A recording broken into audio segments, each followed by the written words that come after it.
Hello everyone, this is Rupali and I welcome you all to Eminent Institute YouTube channel. Last class में जैसे हमने बात की थी कि हमें अगर अर्थ के स्ट्रक्चर के बारे में, इंटीरियर के बारे में कोई भी जानकारी चाहिए तो उसके लिए जो सबसे ज़्यादा रिलायबल सोर्स है वो सीज़मिक एक्टिविटीज़ हैं। और सीज़मिक एक्टिविटीज़ इन जनरल हम अर्थक्वेक की बात करें तो आज हम उसी टॉपिक पे थोड़ी डिटेल में बात करेंगे। तो बेसिकली आज का जो हमारा टॉपिक है वो है अर्थक्वेक। तो अर्थक्वेक होता क्या है? तो अर्थक्वेक की डेफिनेशन अगर हम देखें तो earthquake is in simple words is the shaking of the earth. It is a natural event, it is cause due to the release of energies. ठीक है, तो अर्थक्वेक इज बेसिकली कि जब अर्थ जो सरफेस है वो शेक करती है क्योंकि एनर्जी रिलीज होती है अंदर से, उसकी वजह से। तो एनर्जी क्यों रिलीज होती है? फॉर एग्जांपल हमने पहले भी बताया था कि जो अर्थ है वो एक होमोजेनस बॉडी नहीं है, वो प्लेट से बनी हुई है। तो फॉर एग्जांपल ये प्लेट्स हैं यहाँ पे अलग अलग, और इसके अंदर जो है बहुत सा मॉल्टेन मैग्मा है और इसके ऊपर आपका क्रस्ट है। ठीक है, तो कई बार क्या होता है क्योंकि ये प्लेट्स इतना गैप नहीं होता, प्लेट्स काफ़ी पास में होती हैं और इनमें मूवमेंट होता ज़्यादा नहीं होता क्योंकि जो ऊपर की जो क्रस्ट की लेयर है वो प्रेशर डाल रही होती है, तो कंप्रेस कर रही होती है इसमें। तो इवन दो ये अगर एक दूसरे से दूर जाना चाहें या कोई मूवमेंट करना चाहें तो वो हो नहीं पाता क्योंकि इसकी वजह से प्रेशर है और यहाँ पे फ्रिक्शन फोर्स डेवलप हो रहा है। लेकिन अगर इन एनी केस इसमें मूवमेंट होता है, ये जो इनकी अलग दूर जाने की जो एनर्जी है वो जो प्रेशर या फ्रिक्शन फोर्स यहाँ पे लग रहा है उससे ज़्यादा हो जाती है, तो इनमें मूवमेंट होता है। और जब इनमें मूवमेंट होता है तो जो एनर्जी रिलीज होती है उसकी वजह से जो सरफेस है, क्रस्ट है हमारी, वो शेक होती है। तो this is basically what earthquake is. ठीक है, अब हम देखते हैं अर्थक्वेक मतलब कि जो वेव्स रिलीज होते हैं उनको क्या बोलते हैं? सीज़मिक वेव्स। तो इसका क्या होता है? सीज़मिक वेव्स रिलीज होते हैं, उसकी वजह से अर्थक्वेक आते हैं।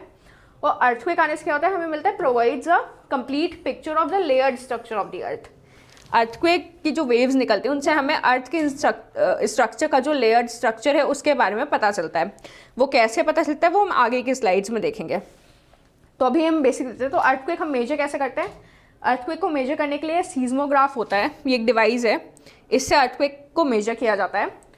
और अर्थक्वेक जैसे सरफेस के अंदर जिस पॉइंट पे जिस पॉइंट से एनर्जी रिलीज होती है उसको हाइपोसेंटर कहते हैं। ठीक है, फॉर एग्जाम्पल ये अगर आपका अर्थ है और यहाँ पे किसी पॉइंट से एनर्जी सबसे पहले रिलीज हुई है तो इसको हाइपोसेंटर कहेंगे या तो इसे फोकस कहेंगे। ठीक है, और अब जब यहाँ पे से वेव्स रिलीज हुई सबसे पहले और ये वेव्स जाके ऊपर सरफेस पे टकराएंगे और सरफेस पे ये जहाँ पे सबसे पहले जहाँ पे टकराएंगे उसको एपिसेंटर बोलेंगे।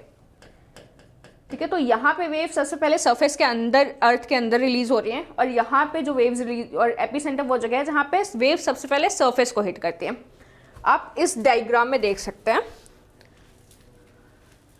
फोकस अर्थ के अंदर है, यहाँ पे से सबसे पहले एनर्जी रिलीज हो रही है और देखिए ये जो वेव्स ट्रेवल होके सरफेस पे आ रही हैं इसको एपिसेंटर बोलेंगे।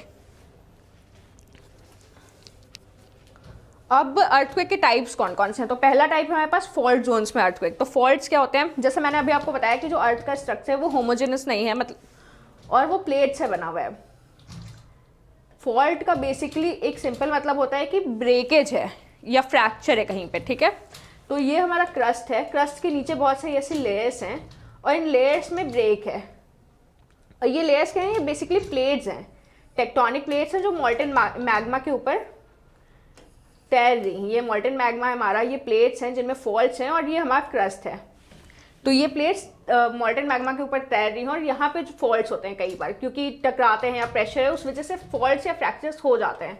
तो फॉल्ट और फ्रैक्चर होने की वजह से जो एनर्जी है वो रिलीज होती है, तो ये अर्थक्वेक का कॉज होता है। ठीक है, तो क्या है यहाँ पे देखिए, release of energy along a fault. तो फॉल्ट की डेफिनेशन क्या है? बेसिकली कोई भी फ्रैक्चर जो अर्थ की क्रस्ट पे या अर्थ की लेयर्स में है। Rocks along the fault tends to move in opposite direction. जैसे हमने पहले देखा था कि ये दो प्लेट्स हैं, ये अलग अलग डायरेक्शन में मूव करना चाह रही हैं, बट क्योंकि ऊपर बहुत ज़्यादा क्रस्ट का है और उसका प्रेशर की वजह से ये मूव कर नहीं पा रही है, तो ऊपर के फ्रिक्शन की वजह से वो मूव कर नहीं पा रहे हैं। लेकिन इवेंचुअली क्या होता है, वो जो फ्रिक्शनल फोर्स है उसको ओवरकम कर जाती हैं और एक स्लाइड कर जाते हैं एक दूसरे के पास से। वो क्या करता है? वो अर्थक्वेक को कॉज करता है। ठीक है, और ये जो वेव्स निकलती हैं फिर वो हर जगह जाते हैं। अच्छा, एक चीज़ जो और आपको ध्यान में रखनी, जो अर्थक्वेक वेव्स निकलती हैं वो किसी भी डायरेक्शन में जा सकती हैं। फॉर एग्जाम्पल यहाँ से अगर वेव्स निकल रही हैं तो वो पानी में जैसे आप पत्थर फेंकते हो तो जो रिपल इफेक्ट होता है ना, उस तरह से वेव्स ये आगे चलती हैं। ठीक है, तो ये ऐसे जाएंगी वेव्स आगे रिपल्स की तरह वाटर में, तो ये हर डायरेक्शन में जाती है। तो दीज एनर्जी वेव्स या seismic waves travel in all direction. तो आप यहाँ पे देख सकते हैं ये डायग्राम। फॉर एग्जाम्पल तो अभी फॉल्ट्स 3 तरह के फॉल्ट्स हो सकते हैं, ट्रांसफॉर्म फॉल्ट्स, एक्सटेंशन या कंप्रेशन। अब ये 3 क्या है डिटेल में जब हम आगे पढ़ेंगे रॉक्स टाइप या लैंडफॉर्म में तब हम पढ़ेंगे, लेकिन अभी जनरली आप देखिए ये एक पूरा स्ट्रक्चर है, यहाँ पे आप देख सकते हैं कि ये फॉल्ट है, ये फॉल्ट लाइन है। फॉल्ट लाइन की वजह से ये जो पार्ट है ये इधर जा रहा है और दूसरा वाला पार्ट इधर जा रहा है, और इस फॉल्ट लाइन में क्योंकि अब ये अलग अलग डायरेक्शन ट्रेवल करे तो यहाँ पे जो होगा जो भी होगा यहाँ पे अर्थक्वेक कॉज होगा। सिमिलरली यहाँ पे भी देख सकते हैं आप कि ये फॉल्ट लाइन है दोनों के बीच की, और यहाँ पे भी ये फॉल्ट लाइन है। ये अलग अलग टाइप्स हैं फॉल्ट के, बस यहाँ पे आपको ये समझना है कि फॉल्ट लाइन कहाँ पे और कहाँ पे से एनर्जी रिलीज हो रही है और अर्थक्वेक कॉज हो रहा है। नेक्स्ट टाइप है हमारा टेक्टोनिक अर्थक्वेक्स। तो टेक्टोनिक प्लेट्स क्या होती हैं बेसिकली, तो जैसा हमने पहले भी बताया है कि अर्थ जो है अलग अलग प्लेट से बना हुआ है और 4 लेयर्स हैं अर्थ में, जैसे कि तो क्रस्ट है जो कि सॉलिड है हमारा, फिर उसके नीचे हमारे पास मेंटल है जो सेमी सॉलिड है, उसके बाद फिर हमारा आउटर कोर आता है जो सॉलिड, आउटर कोर जो लिक्विड है और इनर कोर जो सॉलिड है, ठीक है। अब टेक्टोनिक प्लेट्स क्या होते हैं, टेक्टोनिक प्लेट्स जिनको कि लिथोस्फेरिक प्लेट्स भी कहा जाता है, वो क्या है, वो प्लेट्स हैं ऐसी लिथोस्फेयर की प्लेट्स हैं। जैसे हमने बताया था कि जो क्रस्ट है प्लस अपर मेंटल का कुछ पार्ट है वो मिला के लिथोस्फेयर बनता है, तो लिथोस्फेरिक प्लेट्स हैं ऐसी जो कि मॉल्टन मैग्मा के ऊपर, ये हमारा मॉल्टन मैग्मा है इसके नीचे पूरा, उसके ऊपर तैर रही हैं, ठीक है। और ऐसी बहुत सारी प्लेट्स हैं जिनसे मिलके पूरा अर्थ बना हुआ है। तो ये जो प्लेट्स हैं वो आपस में मूवमेंट करते रहते हैं। अच्छा, एक और चीज़ यहाँ पे देखिए जो विशियस लिखा हुआ है, विशियस मेंटल का मतलब क्या होता है, सॉरी विशियस नहीं होगा, ये विस्कस होगा। विस्कस एज इन कि आपने शहद देखा है कब, शहद और पानी को अगर आप फैलाएंगे तो आप देखेंगे कि पानी जो है बहुत जल्दी फैल जाता है और शहद को फैलने में टाइम लगता है। तो ऐसा ही जो मेंटल है उसका नेचर भी विस्कस है, विशियस नहीं है। विशियस मतलब खतरनाक होता है, विस्कस है, ठीक है। और विस्कस होने की वजह से वो बहुत जल्दी जाता नहीं है, तो वो सेमी सॉलिड या प्लाज्मा वाले फॉर्म में है, ठीक है। तो उसके ऊपर जो लिथोस्फेरिक प्लेट्स हैं वो तैर रही हैं। अब क्या होता है कि ये जो प्लेट्स हैं उनकी टेंडेंसी है कि वो शिफ्ट होती रहती हैं, कोई प्लेट्स एक दूसरे से दूर जाएंगी या कोई पास में आएंगी, ऐसी उनकी टेंडेंसी है। अब जब हम लोग कॉन्टिनेंटल ड्रिफ्ट थ्योरी पढ़ेंगे तो हम बाकी चीज़ों में पढ़ेंगे कि कौन सी प्लेट कब शिफ्ट होती है और कैसे शिफ्ट होती है, तो कौन से लैंडफॉर्म्स बनते हैं। बट आप अभी बस ये ध्यान रखिए कि जो प्लेट्स हैं वो शिफ्ट होते रहते हैं, वो लगातार मूवमेंट में है, ओके। और जब ये लगातार मूवमेंट में है तो ऑब्वियस सी बात है, क्योंकि जैसे हमने फॉल्ट्स में पढ़ा था कि प्लेट्स मूवमेंट में है, ये प्लेट्स मूवमेंट करना चाहती है, एक दूसरे से अलग होना चाहती हैं, बट ये जो ऊपर का पूरा क्रस्ट पार्ट है वो बहुत ज़्यादा फोर्स इस पर डाल रहा है, और ये फोर्स यहाँ पे डाल रहा है और ये अलग होना चाहते हैं, उस वजह से यहाँ पे एक स्ट्रेस रिलीज होता है, स्ट्रेस कॉज हो रहा है। स्ट्रेस कॉज हो रहा है तो क्या होगा कि यहाँ पे से एनर्जी रिलीज होगी, क्योंकि ओवर टाइम ये थोड़ा में बहुत तो मूवमेंट इसमें हो जाएगा, और जब मूवमेंट होगा तो एनर्जी रिलीज होगी, और जब एनर्जी रिलीज होगी तो वो एक अर्थक्वेक का फॉर्म लेगी आगे जाके फिर बाद में, ठीक है। तो अब देखिए, तो this causes stress and leads to cracks और फॉल्ट्स। तो अब जब यहाँ पे एनर्जी रिलीज होगी और ये वेव्स ऊपर जाएंगे तो यहाँ पे फॉल्ट्स क्रिएट होंगे। तो लिथोस्फेयर में ऐसा नहीं है कि सिर्फ जो उनकी बाउंड्रीज है वहाँ पे फॉल्ट्स होते हैं। फॉर एग्जांपल, अगर ये पूरी प्लेट है, हमने अगर इसको इंडियन प्लेट बोला है, तो इसके बाउंड्रीज पे बस फॉल्ट्स क्रिएट नहीं होंगे, कई बार एनर्जी रिलीज होने की वजह से ऐसे बीच में भी फॉल्ट्स क्रिएट हो सकते हैं, बीच में से भी एनर्जी रिलीज हो सकती है और बीच में भी अर्थक्वेक्स आ सकते हैं, ठीक है। नेक्स्ट क्या है फिर, when tectonic plates move it also causes movement at the faults causing earthquakes. तो जैसा कि हमने बताया कि अब ये प्लेट्स जो है अगर मूवमेंट करेंगे तो यहाँ पे एनर्जी रिलीज होगी और यहाँ पे अर्थक्वेक का कॉज होगा, ओके। तो along the convergent, divergent and transform boundaries, ये 3 तरह के बाउंड्रीज होती हैं जब प्लेट्स आपस में मूव करते। तो कन्वर्जेंट का मतलब है कि जो 2 प्लेट्स हैं वो एक साथ आ रही हैं, एक दूसरे की तरफ मूव कर रही हैं। डाइवर्जेंट का मतलब है कि 2 प्लेट्स एक दूसरे के अपोजिट डायरेक्शन में मूव कर रही हैं। और ट्रांसफॉर्म बाउंड्री का मतलब है कि जो प्लेट्स हैं वो स्लाइड हो जा रही है, मतलब कि एक इधर जा रही है और एक उधर जा रही है। तो ये 3 तरह के प्लेट्स भी मूवमेंट्स हैं, ठीक है। इसके बारे में डिटेल में हम बाद में पढ़ेंगे। अब आप ये देखिए, फॉर एग्जांपल ये अगर आपको दिख रहा है डायग्राम, तो ये यूरेशियन प्लेट है हमारी, यूरेशियन प्लेट के नीचे ऑस्ट्रेलियन प्लेट है। अब आप देखिए इनकी जो बाउंड्रीज है, यहाँ पे जो रेड डॉट्स हैं वो दिखा रहे हैं कि यहाँ पे बहुत सारे अर्थक्वेक्स और वोल्केनोज आते हैं, ठीक है। सिमिलरली जो नॉर्थ अमेरिकन प्लेट है और पैसिफिक प्लेट है, इसकी बाउंड्रीज पे भी रेड पॉइंट बहुत सारे डॉट्स हैं, यहाँ पे भी अर्थक्वेक्स क्रिएट हो रहे हैं बहुत ज़्यादा। अरेबियन प्लेट और साउथ अमेरिकन प्लेट्स के पास में भी अर्थक्वेक्स हैं। कि जो रेड डॉट्स दिख रहा है आपको ये समझ में आ रहा होगा कि जो बाउंड्रीज हैं प्लेट्स की, इनकी बाउंड्रीज में फॉल्ट्स क्रिएट हो रहा है, उसमें उस फॉल्ट्स की वजह से अर्थक्वेक आ रहे हैं यहाँ पे। नेक्स्ट हमारा टाइप है वॉल्केनिक अर्थक्वेक। तो वॉल्केनिक अर्थक्वेक एक्चुअली एक तरह का टेक्टोनिक अर्थक्वेक का ही टाइप है, ठीक है, is also type of tectonic earthquake. ऐसा क्यों?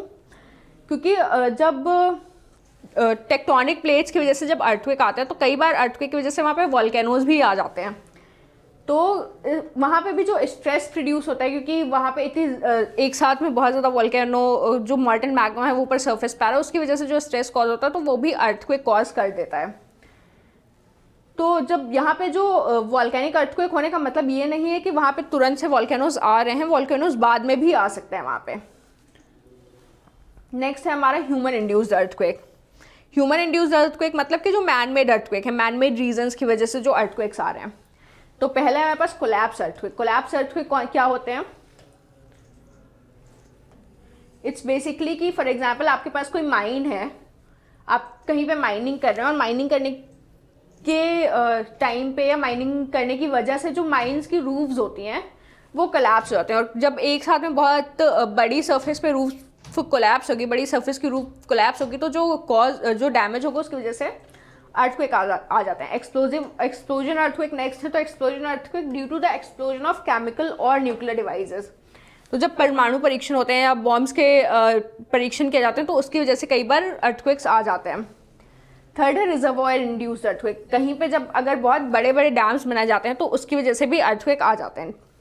तो ये तीन तरह हैं जो ह्यूमन इंड्यूस्ड अर्थक्वेक हैं, तीन टाइप्स हैं इसके। अब अर्थक्वेक बेस्ड ऑन डेप्थ, तो कितनी डेप्थ पे अर्थक्वेक्स होंगे तो उसको क्या कहेंगे? तो अगर 0 to 70 किलोमीटर डीप है कोई अर्थक्वेक जिसका फोकस क्या है, मैंने आप फिर से बताया, सरफेस के अंदर वो पॉइंट जहाँ पे सबसे पहले एनर्जी रिलीज होगी या अर्थक्वेक वेव्स ओरिजिनेट होंगे, उसको फोकस कहेंगे।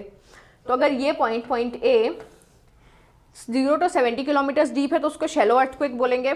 70 to 300 किलोमीटर्स है तो उसको इंटरमीडिएट अर्थक्वेक बोलेंगे, और 300 to 700 किलोमीटर्स डीप है तो उसको डीप अर्थक्वेक बोलेंगे। नेक्स्ट, डिस्ट्रीब्यूशन ऑफ अर्थक्वेक कैसे है? तो बेसिकली जो अर्थक्वेक्स आते हैं वो तो कहीं पे भी आ सकते हैं, बट इन जनरल अगर देखा जाए तो साइंटिस्ट ने अभी तक में कहाँ पे अर्थक्वेक आए हैं, कैसे आए हैं, उन सब के बाद में एक पैटर्न निकाला है कि इन जगहों पे या इस पैटर्न में ज़्यादा अर्थक्वेक्स आ रहे हैं। तो ऐसी 3 जगह हैं या 3 पैटर्न्स हैं जिस पे अर्थक्वेक ज़्यादा। तो सबसे पहले देखते हैं तो सर्कम पैसिफिक सीज़मिक बेल्ट। तो इस जो सर्कम पैसिफिक सीज़मिक बेल्ट है वहाँ पे 81% ऑफ जो अर्थ के लार्जेस्ट अर्थक्वेक्स हैं वो आते हैं। और ये कहाँ है? ये बेसिकली पैसिफिक ओशन जो है उसकी बाउंड्रीज में, ठीक है। तो अब ये देखिए, ये हमारा पैसिफिक ओशन है और पैसिफिक ओशन के चारों ओर ये है, इसको हम लोग रिंग ऑफ फायर भी बोलते हैं। अब आप यहाँ पे देख सकते हैं जो यहाँ पे अर्थक्वेक्स हैं, ये जो पॉइंट्स हैं सारे जहाँ पे अर्थक्वेक या वॉल्केनोज आ रहे हैं, ये सारी ऐसे पॉइंट्स पे हैं जहाँ पे 2 प्लेट्स आपस में मिल रही हैं या 2 प्लेट्स का कोलिजन हो रहा है साथ में। तो यहाँ पे देखिए पैसिफिक प्लेट का कोलिजन नॉर्थ अमेरिकन प्लेट्स हो रहा है, तो यहाँ पे अर्थक्वेक के पॉइंट्स हैं। फिर ये नास्का प्लेट है जो कि पैसिफिक प्लेट का ही, मतलब ये माइनर प्लेट है, और एक पैसिफिक प्लेट मेजर प्लेट है, नास्का प्लेट माइनर प्लेट है। और ये माइनर प्लेट जो इस साउथ अमेरिकन प्लेट से कोलिजन के बाद में यहाँ पे अर्थक्वेक्स आ रहे हैं। सिमिलरली इंडियन ऑस्ट्रेलियन प्लेट की वजह से के साथ कोलिजन होने पे यहाँ पे आ रहे हैं। तो ये क्या हो रहा है? बाउंड्रीज पे हैं टेक्टोनिक प्लेट के। तो ये देखिए, आप देख सकते हैं कि जो पैसिफिक प्लेट है उसकी बाउंड्री पे हैं सारे अर्थक्वेक्स आ रहे हैं, ठीक है। और जनरली उन जगह पे हैं जहाँ पे जो ओशियानिक प्लेट है वो कॉन्टिनेंटल प्लेट से टकरा रही है। नेक्स्ट क्या है? नेक्स्ट है एल्पाइड अर्थक्वेक बेल्ट, जिसको कि मिड कॉन्टिनेंटल बेल्ट भी बोल जाते हैं। मिड कॉन्टिनेंटल बेल्ट मतलब कि कॉन्टिनेंट की बीच से होते हुए जा रही है। इस जगह पे 17% of the world's largest earthquake आते हैं। तो अब ये देखिए ये कहाँ से शुरू हो रही है? तो यहाँ पे आप देखिए जावा सुमात्रा से होते हुए इधर इंडियन ओशन में अंडमान एंड निकोबार, और फिर इधर हिमालयन रीजन में, और इधर पाकिस्तान अफगानिस्तान से होते हुए और इधर जाके मेडिटेरियन सी। तो ये पूरा जो रीजन है यहाँ पे जो अर्थक्वेक कॉज हो रहे हैं उनको एल्पाइड अर्थक्वेक बेल्ट बोले जाते हैं। अब नेक्स्ट हमारे पास मिड अटलांटिक रिज है। मिड अटलांटिक रिज मतलब कि अटलांटिक ओशन के बीच में से जा रहा है वो, ठीक है। अब यहाँ पे देख सकते हैं अटलांटिक ओशन के बीच में से ये एस शेप की जो लाइन जा रही है मिड अटलांटिक रिज है, और इस पार्ट पे जो भी अर्थक्वेक्स क्रिएट हो रहे हैं हम उसकी बात करें यहाँ पे। तो यहाँ पे क्या है? 2 वेट 2 टेक्टोनिक टेक्टोनिक प्लेट्स है स्प्रेडिंग अपार्ट। तो आप यहाँ पे देखिए अलग हो रहे हैं, जो वो है जब रिज बनता है। आप अगर अभी आगे जब हम पढ़ेंगे प्लेट टेक्टोनिक्स के बारे में तो हम देखेंगे कि जो रिज है वो बनता है तब जब दो प्लेट्स अलग हो रहे होते हैं, ठीक है। तो आप यहाँ पे देखिए north American plate Eurasian plate से अलग हो रही है। यहाँ पे ये दोनों के बीच में से ये प्लेट इधर जा रही है और ये प्लेट इधर जा रही है, तो इसलिए यहाँ पे वॉल्केनिक अर्थक्वेक्स आएंगे। सिमिलरली यहाँ पे south American plate African plate से अलग जा रही है, तो यहाँ पे भी होगा। तो ये जो दो प्लेट्स हैं वो सेपरेट हो रही हैं, तो ये रीजन है मिड अटलांटिक बेल्ट का। अब नेक्स्ट है हमारा मेजरमेंट ऑफ अर्थक्वेक। तो हम अर्थक्वेक को मेजर कैसे करते हैं? तो पहले भी हमने बताया कि अर्थक्वेक को मेजर करने के लिए सीज्मोमीटर या सीज्मोग्राफ से मेजर किया जाता है। और इससे हमें क्या क्या पता चल सकता है? इससे हमें अर्थक्वेक के आने का टाइम पता चल सकता है, कहाँ पे आएगा लोकेशन का हमें पता चल सकता है, और कितनी इंटेंसिटी होगी उसकी वो पता लगाया जा सकता है। अब दो तरह के स्केल्स हैं जो इंपॉर्टेंट है अर्थक्वेक को मेजर करने के लिए। पहली रिचर स्केल। तो रिचर स्केल क्या करती है? वो मैग्नीट्यूड बेस्ड है, ठीक है। मैग्नीट्यूड से पता चलती है, या एनर्जी बेस्ड है कि कितनी एनर्जी रिलीज हो रही है उसको देखती है और उसमें बताती है। तो इसकी आपको एक चीज़ याद रखनी, वो ये कि इसकी स्केल क्या है, इसकी रेंज क्या है। तो रिचर स्केल की जो रेंज है वो 0 to 10 है। और फिर नेक्स्ट है मर्सिली स्केल। और ये क्या किस बात को ध्यान रखती है? देखते हैं कि इंटेंसिटी क्या होगी, मतलब कि डैमेज कितना कॉज होगा अर्थक्वेक की वजह से। अर्थ की रेंज क्या है? 1 to 12 है। तो आपको ये दोनों चीज़ें ध्यान रखनी होगी, क्योंकि कई बार एमसीक्यूज में ये क्वेश्चन आ सकते हैं कि रिचर स्केल की रेंज क्या है या मर्सिली स्केल की रेंज क्या है। तो आपको ये ध्यान रखना है कि रिचर स्केल की जो रेंज है वो 0 to 10 है और मर्सिली स्केल की जो रेंज है वो 1 to 12 है। नेक्स्ट हमारा क्या टॉपिक है? नेक्स्ट है हमारा सीज्मिक वेव्स या अर्थक्वेक वेव्स होती क्या है। तो सीज्मिक जो अर्थक्वेक वेव्स होती हैं वो दो तरह की होती हैं, ठीक है। तो देखिए फॉर एग्जांपल यहाँ पे से अगर अर्थक्वेक वेव्स निकल रही हैं, तो जो ये वेव्स हैं पहले तो ये अर्थ के सरफेस में ट्रेवल करेंगी, अर्थ की बॉडी में ट्रेवल करेंगे। तो जो बॉडी में वेव्स ट्रेवल करेंगे उनको बॉडी वेव्स कहेंगे, ठीक है। तो जब तक वो अर्थ के सरफेस के अंदर ट्रेवल करेगी वो बॉडी वेव कहलाएगी, और जब ये सरफेस पे हिट करेगी और सरफेस पे हिट करने के बाद वो ट्रेवल करना शुरू करेगी हर डायरेक्शन में, तो ये सरफेस वेव्स कहलाएंगी। तो ये बॉडी वेव्स है हमारे पास, और दूसरे हमारे पास सरफेस वेव्स। तो बॉडी वेव्स कैसी हैं? बॉडी वेव्स भी दो टाइप की होती हैं। तो बॉडी वेव्स में कौन सी होती हैं? वो प्राइमरी वेव्स होती हैं एक, और एक सेकेंडरी वेव्स होती हैं। तो प्राइमरी वेव्स को पी वेव्स भी बोलते हैं और सेकेंडरी वेव्स को एस वेव्स बोलते हैं, ठीक है। बॉडी वेव्स दो तरह की होती हैं। पी वेव्स की खासियत क्या होती है? इनको प्राइमरी वेव्स बोले जाते हैं। ये फास्टर होती है, मतलब कि जब यहाँ पे बॉडी वेव्स निकलेंगी, दोनों वेव्स निकलेंगी पी और एस वेव, तो पी वेव पहले सरफेस पे जाएगी और उसके बाद फिर हमारे पास एस वेव जाएगी, ठीक है। और पी वेव्स की खासियत क्या होती है? सिमिलर टू साउंड वेव्स है। साउंड वेव्स से सिमिलर है। इसका ये मतलब क्या मतलब है? इसका ये मतलब है कि ये सॉलिड, लिक्विड और गैस तीनों मटेरियल्स में ट्रेवल कर सकती हैं। तो पी वेव्स की हमारे पास क्या खासियत है? उनको प्राइमरी वेव्स बोला जाता है, पहले सरफेस पे पहुंचती हैं, फास्टर हैं एस वेव से, और साउंड वेव्स की तरह मतलब कि सॉलिड, लिक्विड, गैस तीनों मीडियम में ट्रेवल कर लेंगे। अब हमारे पास दूसरी वेव्स है सेकेंडरी वेव्स या एस वेव्स। इनकी खासियत क्या है? इनकी है कि ये सरफेस पे बाद में अराइव आते हैं, पहुंचती हैं, मतलब कि पी वेव पहुंच जाएगी, उसके थोड़ी देर बाद एस वेव आएगी, और ये सिर्फ सॉलिड मीडियम में ट्रैवल करती है। अच्छा, ये जो हम पढ़ रहे हैं सॉलिड, लिक्विड, गैस तीनों से ट्रैवल कर सकती हैं या सॉलिड में बस ट्रैवल करती हैं, ये जब हमें स्ट्रक्चर ऑफ द अर्थ हमें समझना होगा वेव्स की हेल्प से, तब ये हमें बहुत ज़्यादा मदद करेंगे, ठीक है। अब नेक्स्ट है हमारे पास, तो हमने बॉडी वेव देख ली। बॉडी वेव दो तरह की है, P wave, S wave. Surface wave के बारे में बात करते हैं। नेक्स्ट है हमारे पास सरफेस वेव्स। तो हमने बॉडी वेव्स देख ली। बॉडी वेव्स दो तरह की होती हैं, पी वेव, एस वेव्स। और अब हम सरफेस वेव की बात करेंगे। तो सरफेस वेव क्या है? तो जो बॉडी वेव होती है जब वो सरफेस पे पहुंचती है, तो ये अर्थ की बॉडी है, यहाँ पे जो अर्थक्वेक है वो स्टार्ट हुआ है, और जो वेव्स अब ये यहाँ पे बॉडी में ट्रैवल करी थी वो जैसे ही सरफेस पे पहुंचेंगी तो ये सरफेस वेव, और फिर ये हर डायरेक्शन में जाएंगे। तो ये जो वेव सरफेस पे पहुंच चुके हैं वो सरफेस वेव्स कहलाएंगे, ठीक है। अब ये क्या है? अब इनकी खासियत क्या है? इनकी खासियत ये है कि सबसे लास्ट में सीज्मोग्राफ पे डिटेक्ट होंगी, ठीक है। और these waves move along the surface, तो सरफेस में मूव करेंगी, सरफेस में हर डायरेक्शन में जाएंगी। Last to report on the सीज्मोग्राफ,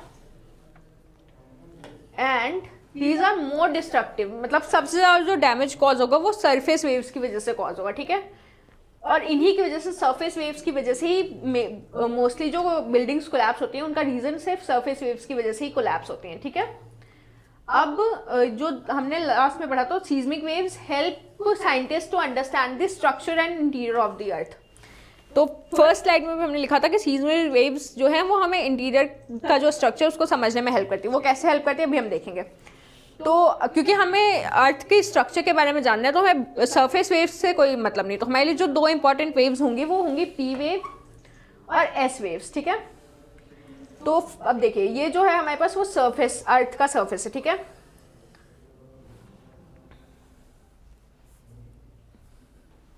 एक सेकेंड, हाँ यहाँ पे ये अर्थ का इंटीरियर स्ट्रक्चर है। ये हमारे पास क्रस्ट है, क्रस्ट है जो कि सॉलिड है। फिर यहाँ हमारे पास मैंटल है जो कि ऑल्सो रिजिड या सॉलिड फॉर्म में है। क्रस्ट, मैंटल, आउटर कोर और इनर कोर। थोड़ा अच्छा डायग्राम बनाते हैं।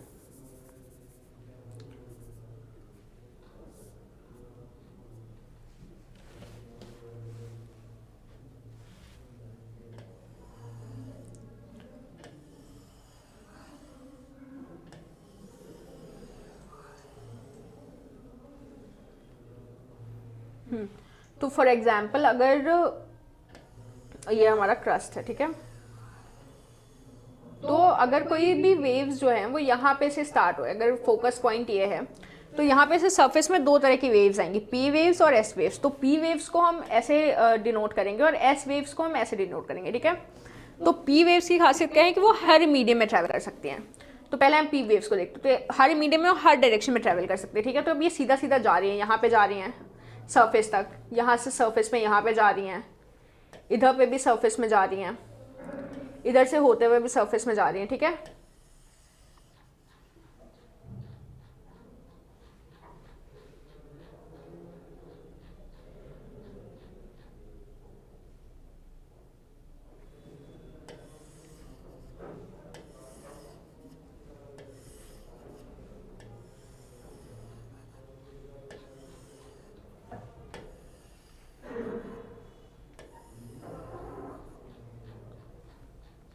अब हम एस वेव्स को देखते हैं। तो एस वेव्स क्या है? एस वेव्स सिर्फ सॉलिड मीडियम में ट्रैवल कर सकते हैं। तो जैसा कि हमें पता है कि हमारा जो क्रस्ट है वो सॉलिड है, हमारा जो मीडियम है वो सेमी सॉलिड है, हमारा इनर कोर जो है वो सॉलिड है और हमारा आउटर कोर लिक्विड फॉर्म में है। तो अब हम यहाँ पे से अगर वेव्स निकल रही हैं, कलर चेंज कर लेते हैं।